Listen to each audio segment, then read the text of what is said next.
my concept for the brand was, and it still is now, to create really timeless clothing that is made beautifully, made with love and made locally. At the time, which was about 2008, there was not many people doing that, and I thought that there was a market for that kind of clothing that was really special, but also really wearable, and most of all made with these really quality materials that would last.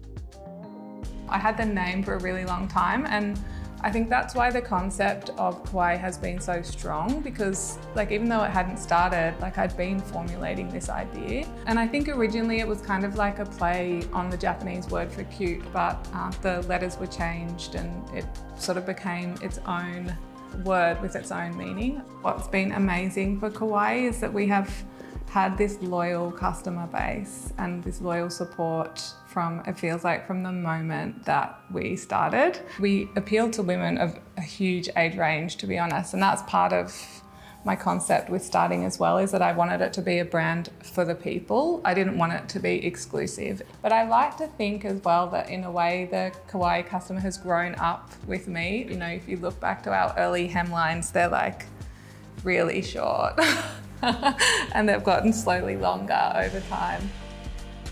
We only have 2 clothing manufacturers and 1 footwear maker, and they're all within 15 kilometres of Brunswick. So that's our little radius that we operate within. And that's been something that we were fiercely staunch about from the very start, that it would always be locally made. We actually have these long-term relationships with those makers. We know their grandchildren, we go to their parties. They truly love the work they do for us. They sew their clothing with a true level of pride that I just feel like there's no way we could ever have that offshore. Since COVID, we've rethought our entire manufacturing. Pre-COVID, we were slowly getting bigger and bigger every season, which sounds like a good thing for a business, but actually, when COVID hit, I was forced to stop and really look at what was happening. I feel like we had gotten caught a little bit on this treadmill of fashion, always delivering more, and people wanted more and they wanted it faster. So when COVID hit, I kind of had this epiphany and I said, we're not going to produce much stock anymore. We're going to produce way less. And each thing we produce is going to be hand numbered by our team. So it's this special piece of art nearly. So it really is something that you'll treasure. So we've gone from previously being able to order bigger meterage of fabric to now it's more how small can we order. Just in the last 6 months, we've established a garment and fabric recycling program. We actually collect every little scrap off our cutting room floor at our makers. Luckily they're close by so we can do it. We will go through that and take out anything that's large enough to be used. And then anything smaller than that actually goes to a textile recycling partner and gets turned into new fabric. So that's been an amazing way. We have really reduced our impact and really moving to that circular lifespan of the garment.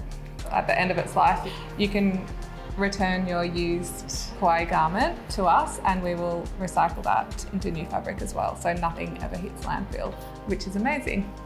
Yeah, the COVID journey has been it has been kind of incredible. I have to keep reminding myself that there has been silver linings to it because it's also been incredibly hard.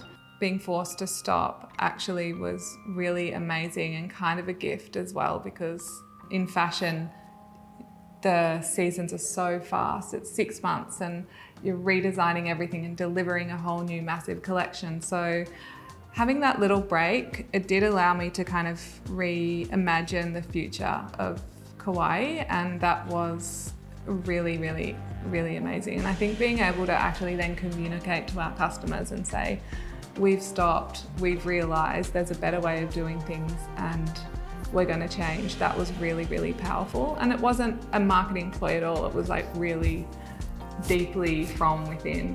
What I said to my team at the very start was, we will get through this together. And at the end of this, my goal is that everyone's here, we're doing the same role, everything's intact. But then the road to get there is going to be very rocky. We're working really hard on our winter collection for next year as well, which will be the 3rd collection where we've moved away from this more traditional model of more, and really move to this limited edition. Most of all, we're looking forward to coming out of this pandemic stronger than we went in before. The fact that we are made in Melbourne, that everything is so local to our office in Brunswick, people respect that now more than ever, and that is really incredible to us.